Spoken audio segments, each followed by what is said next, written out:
Şurada oturamam ben sen.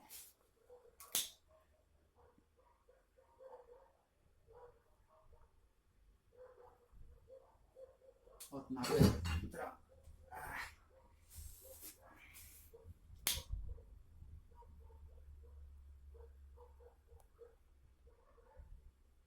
Etraf ocağı olsun orada. Ötkün aksalarını yörttürdün ha? Ha video. Ha. Dana aksalardı.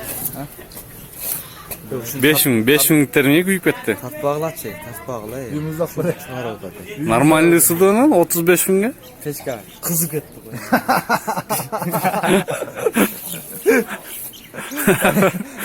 Beşken nemezler kıp kıp. Kese 50 bin akça getti de zaten tanıdın da. Erkekçe. Bir tanesi örtek versin ki göreyim.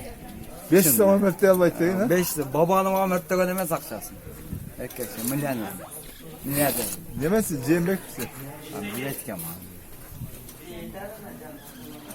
Atın çıkmasa cerertile, atın çıkmasa flörttü. Vurlu kıgan yok mu? Böyle kızın zorluktagan yok mu?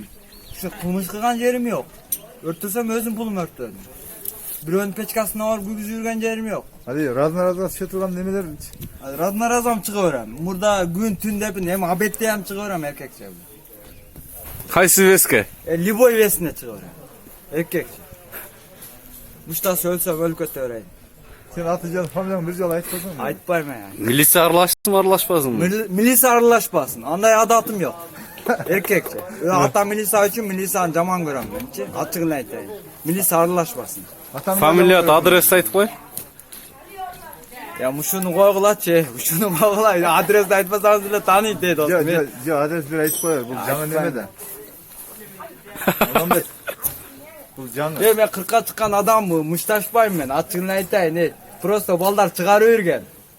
Yeme o 5 falan var ben. Allah'ın alnına. Balam özü muştaş atırmam ol kaldı.